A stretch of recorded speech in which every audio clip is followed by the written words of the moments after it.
If you're going to be working with concrete as a hobby, one of the first projects that you should tackle should be to make a brick mold or multiple brick molds. And the idea here is that this is something functional, something useful that you can use, you can make, and you're gonna have extra concrete or extra mortar when you finish a product. You never want to come up 10% short, so you're always mixing a little more than you need. You get to the end, you got this small blob of concrete at the bottom of your bucket. Yeah, you could just throw it out all the time and pay for it, but turn it into anything at all useful instead of just throwing it straight in the garbage. And that's going to benefit you in a bunch of different ways.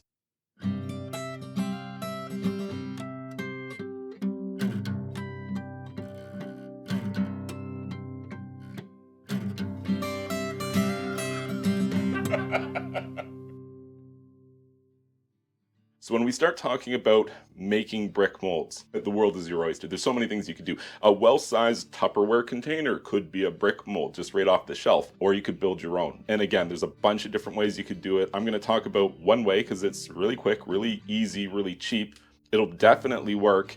It maybe doesn't have the longevity of other materials like plastics or styrofoam or something like that, but it's readily available. Just some pieces of wood. I've got some 2x3 here that I've pre-cut, and I'm going to make approximately a 12-inch by 12-inch landscaping stone, stepping stone, that kind of thing.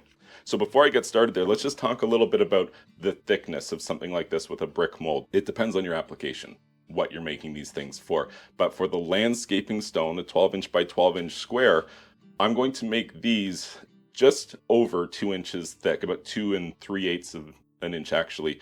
And that's basically this 2x3 standing on its edge. And if you wanted to go thinner than that, a traditional thickness for a landscaping stone, something like what you see sitting up here, 1.5 inches thick. So if that's you and you're not going to be needing something thicker like what I'm making here, you just take your product, boom, Bob's your uncle. So you can make it any size and shape you want. You don't want to go too thin because it's probably going to break. 1.5 inches in thickness presumes that you are making this out of a full strength, full weight concrete or mortar mix. If you're pursuing any kind of lightweight mix, make it a little bit thicker, give yourself a little bit more strength, and you'll have a lot more successful products as opposed to broken stones that fail to demold. Speaking of demolding, let's talk about the materials we're working with here. This is wood. I'm going to make this out of wood, and that's not ideal because I cast some concrete into this. Wood is porous. It soaks up the water like a sponge. It steals the water that the concrete needs for actuation. But in addition to that, there's not going to be longevity in my farm. Like, it'll probably spit out a good brick or two. Beyond this, the amount of water that this thing is absorbing, it's going to start to warp, and it's not going to produce a good quality, consistent result over time. If you only need one brick, you just use wood. What if you need 10 bricks? Well, there's probably something that we can do to this wood, or maybe even a couple of different things that we can do to allow us to get 10 bricks out of it, or maybe even a bunch more than that. What are my options here? One, you could just do it as is, get a couple of molds and then throw it out. Two, you could use something to protect this wood from absorbing oil. You could use something like diesel, traditionally used for oiling concrete forms, or you could use something like a wax paste. So you would apply that with a paintbrush and just vigorously apply it on there, and you'll get like a pretty generously thick layer of it's not a liquid, it's not a solid, it's somewhere in between there, but it definitely helps to prevent water permeating into that wood. So there's a couple of options right there, and I'm not done. There's an even better one. Let's say you loved the brick mold that you made and you wanted it to last as long as possible. Go buy a tube of silicone, not acrylic caulking or silicone caulking, 100% silicone. And from there's a couple of options. One, we can just go ahead and apply it to the interior, take something like a small trowel or a flat edge and kind of apply it. You don't want the silicone to be too thick in this case. We're just trying to provide a skin layer onto the wood to prevent that water from readily permeating in there. You could also explore mixing cornstarch in with your silicone, mixing it all together. It will actuate that silicone a lot faster, and it will allow you to put it on thicker if there's any reason that you needed to apply it thicker.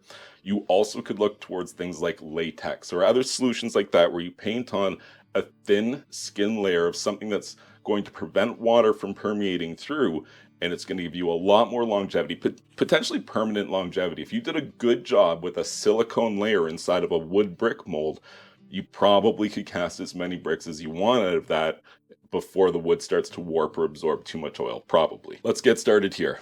I've got two different lengths here, 12 inches and 14 inches. It doesn't really matter what yours are. These were from the scrap pile, but here's how we're going to do this. So I've got a factory edge on this piece of plywood here, which is useful. You can use a factory edge for things like lining up your first. If I had to line this up here, you know, I want to get it just right. I don't want it to be, you know, all off center or out of square. So use your factory edge, and now we have something to help line this up on. I'm just going to throw a couple screws in that to help hold it there, and then we'll keep going. You probably don't need an impact gun for something as light duty as this. It's just what I happen to have sitting around with a full charge to the battery.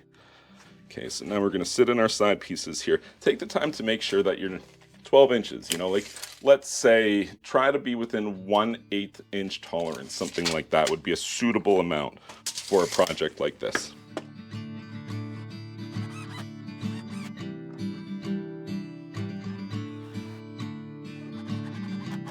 Well, no wiggle there. Realistically, this thing's not going to bear any weight at all. It's probably overkill there. The only thing I want to be able to do is I want to be able to remove at least a couple of these pieces of wood without having to flip it over. If I have to flip it over, then the piece could become damaged, and I want to be able to demold it gently.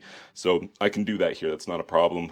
I can't remove all of them from the top side, but enough that I won't have any problem demolding this. So now at this point, what we would do is we would look towards, what are we going to seal this thing with? Nothing at all. If we're going to do one, I guess it's okay.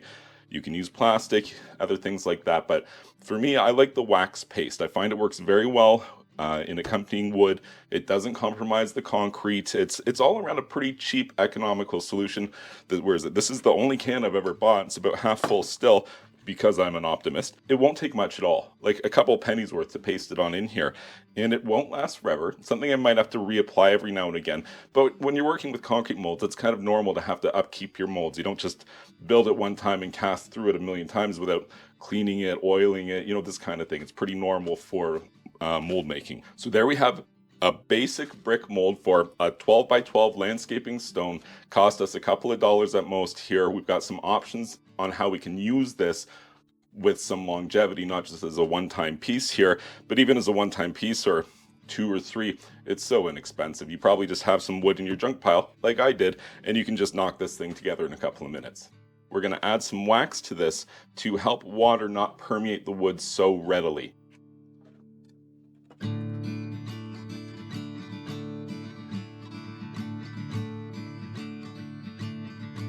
Depending on how warm it is in your studio, this stuff is, you know, medium soft. So just use a paintbrush that you'll never use for anything else. Just a cheap one will do. Load up a bunch of this stuff on there, and then we're just going to go ahead and start pasting it on. It works really well. And I might recommend go ahead and do a little bit on the top too, because you're obviously going to get concrete on there, and it's not really a worry for it absorbing water, but it will help your mold to last longer, work better, stay cleaner. So use up a little bit on the top too.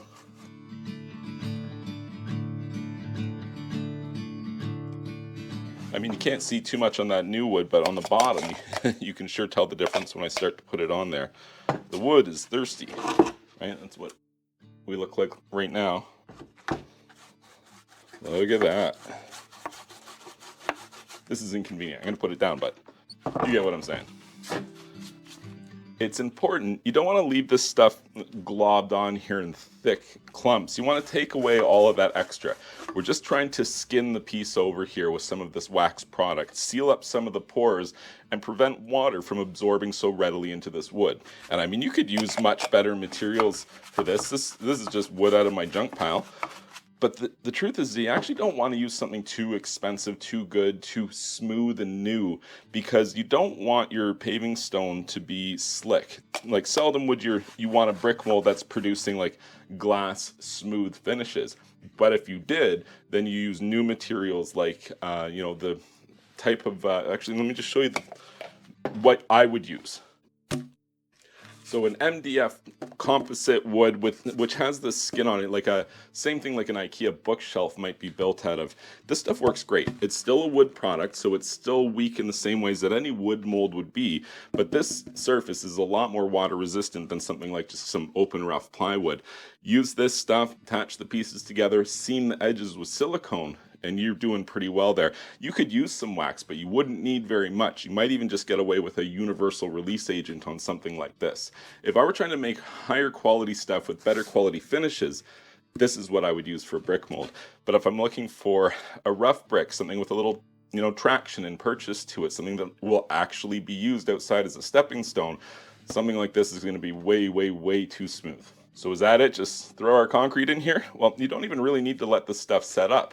It will skin over just to a small degree, but you'll be able to feel that film on there. It's not a problem, but it's noteworthy. And something that I would like to do when I'm doing a mold like this is now I take it one step further. So this is a particular brand. It's a universal mold release spray. Back when I first started buying this stuff, it was affordable. I'd buy, half dozen or a dozen at a time. I want to buy some more recently because I haven't been using it that much, and holy crapola is this stuff expensive now. So if you buy some, you want to use it sparingly because it's liquid gold here. But all this is an aerosol. You spray it on here, you give it a couple of minutes to set up, and then you're ready to cast into this. And basically I use this stuff for almost anything I'm casting, whether it's a metal or a plastic or a wood. It doesn't really matter. I like to use this stuff. It works very well. It works better than oil. It doesn't cause any marring or discoloration on the surface of the concretes that you're casting.